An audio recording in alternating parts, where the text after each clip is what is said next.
Hi everybody, I've been talking a lot about setting goals and this thing called a paradigm, which is that program in your mind. And one thing that I've reached a point in my life where I have a couple of really big goals, massive goals that if I stay as I am, I can't possibly reach these goals. And so I have made a decision, because that's the first key. We think we know how to make decisions. We really don't know how to make decisions. A lot of us don't know how to make decisions. Successful people make decisions very quickly, and they don't change their mind very easily. And I remember a mentor of mine said years ago, Blaine, you probably ought to talk a little bit less. That's what he said to me. You probably ought to talk a little bit less. And I said, what are you talking about? He says, well, I'm listening in on your conversations with people. He said, and you're speaking things that in your current condition, you're not going to be able to keep your word. He said, if you can't keep your word, then you probably should keep your word. You should keep it. Keep it to yourself if you're not going to live up to it.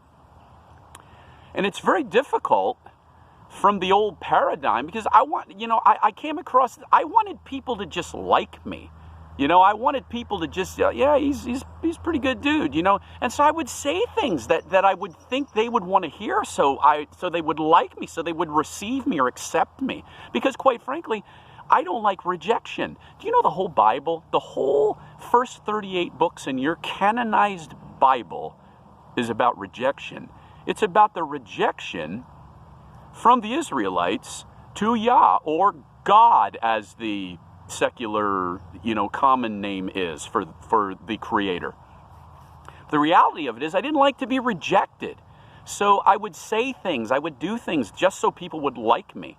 And the reality of it is I learned that my word meant something. And when people make decisions, they have to keep their word. And successful people know how to do that. And they know how to do it quickly. And they do it concisely, very accurately. And they don't go back on their word. They don't change their mind very quickly, because they're using their higher mental faculties. They're using their intuition to make that decision. They're not using their senses to make that decision. They're not using based on how they feel that day. They're using a much, much deeper concept. It's called intuition. And with that, they can make a decision very quickly.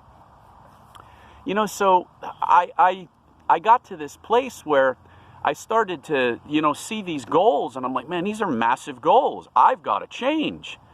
I have to take responsibility here instead of, stop pointing fingers and take responsibility. And what that caused, what that purposed in my life is, man, I really have to make some changes.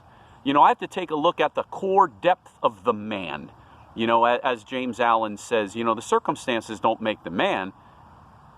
The circumstances reveal him to himself. And I didn't like a lot of what I saw.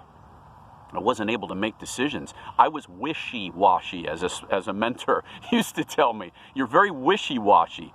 And that's because I wasn't utilizing that higher mental faculty. So I started to incorporate and cultivate the imagination, which is a higher mental faculty, to begin to visualize and purpose these goals. And then I inscribe these goals on the screen of my mind. So now I have these goals inscribed. Now, what am I going to do with them? Well, am I going to go based on how I feel? If I don't feel like doing what I'm supposed to do the next day to take the next 2 or 3 or 6 steps successfully toward my goal, do I get to say, no, I don't feel real good today, I think I'm going to pass? That's not the way this works. These goals are massive for a purpose. I have to break through the terror barriers. I have to break through those feelings and emotions that will try to hold me back. And I have to say, you know what? Come hell or high water, I am going after that thing today.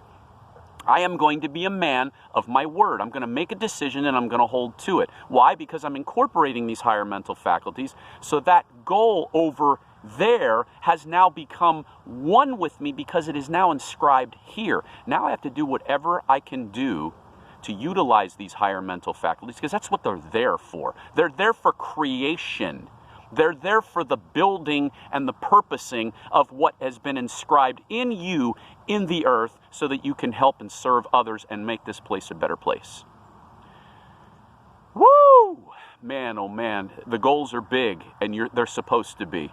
So don't set goals based upon what you think you can accomplish today. Set something that you know you can accomplish, unless you're going to be able to break through some walls and break down some stuff. Click the link below if you're watching this on Facebook. Get over to YouTube, subscribe, like, share. Have an awesome day.